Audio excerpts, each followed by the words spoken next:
I'm gonna be emotional because I'm still, like, I ain't gonna cry. I ain't gonna cry, but like, I don't usually be feeling like this, bro. I feel so happy on the inside. Man. And we're happy for you, Dame. It's okay to let out one tear. As he was officially reintroduced late last night, he addressed reporters at around 9 o'clock Eastern yesterday evening. Here's what he said about what it's like to be back in Portland. I think if we're all being honest, we obviously never wanted to see him go. And even when he did, we all wanted to see him back. It was something that I never wanted to happen to begin with. You know, even once it was like I knew I was being traded, like I don't know if I ever let it go. You know, it was hard to let go. I literally, after I tore my Achilles and I felt it, and I was sitting on the floor, I grabbed it and I rolled over and I sat up. And the first thought that I had to myself was like, I'm about to come back from an Achilles. We got to the back, and when the doctor said, you tore your Achilles, like I think everybody else had more pity for me than I did. Like I had the PTs, like, you know, about to cry and all of that stuff. Like I didn't cry. Like you said, it's a mental battle, but you know, if it's I don't lose those. I told him that this year he's going to be the highest paid assistant coach in league history. Like Chauncey said, I'm basically gonna be like an assistant coach. So I'll be around, and with this being a younger team, it's a lot of things that I can share, you know, without having to be on the floor.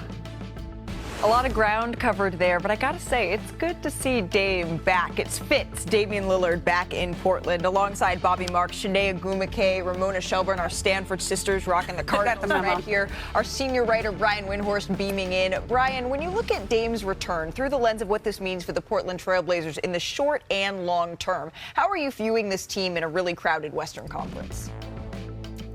Well, that had to be very therapeutic for Blazer fans, seeing those images and hearing from Dame sitting in front of the Blazers logo again, because the organization, quite frankly, hasn't been the same since he left. They've been in a rebuild. They didn't have high expectations, but they've been underwhelming even in their status of their rebuild. So I think it's a great moment for Blazers fans.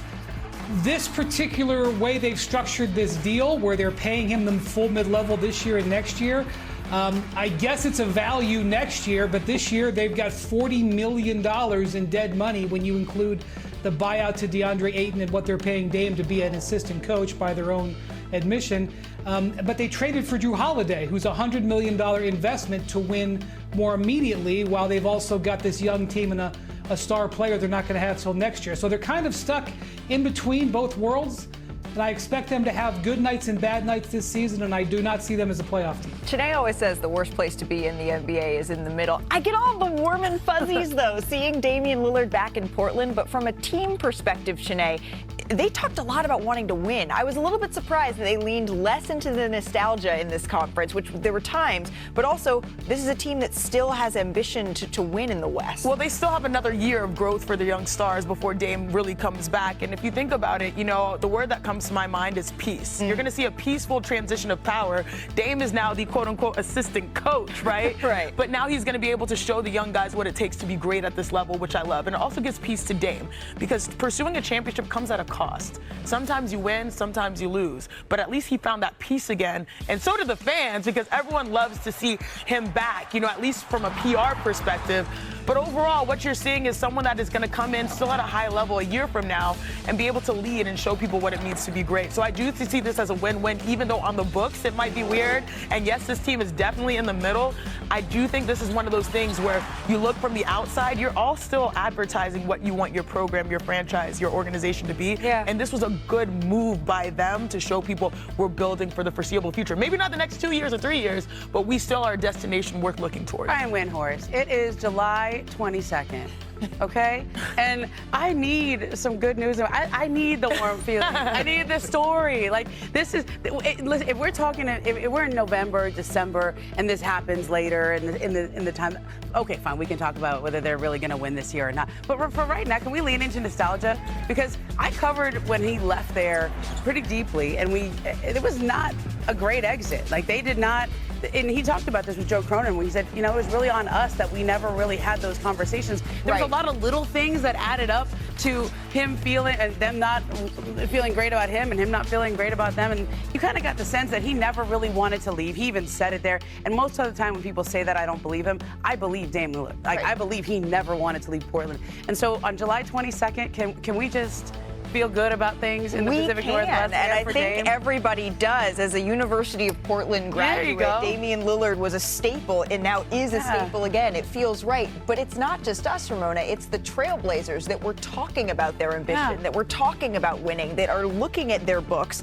I'm going to turn to Bobby from accounting here to make sure that we got the books right. But they are set up here. Damian Lillard's contract is structured so that they can try to make another push. Well, I mean, I look at it almost like pre-free agency.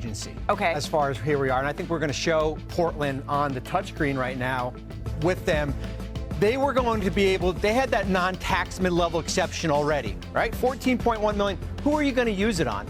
You might as well use it on Damian Lillard, even if he's going to sit out for the whole year. So you get probably one of the best free agents available in 2026, but you get him now. Now, here's where your roster could certainly look like differently next year. We put him in there for Sharpe. Now that adds to the dynamic of Lillard and Holiday. Here's some things to keep an eye on. When Damian Lillard signed that contract, the second year descends. Portland is in position next offseason to go out free agent shopping. You'll get a max salary player. Wow. That's keep an eye on there, right? The extensions of Sharpe and Toumani Camara certainly play a role. But here's the other thing. We forget about this. Remember, Damian Lillard was traded to Milwaukee. Remember what came back. Portland has control of their 2028, 2029, and 2030 Milwaukee Bucks first-round picks. So they are certainly in a position to add in free agency, but also go into free agency. I love that breakdown, Bobby. It's basically, sorry, Wendy, it sounds win-win.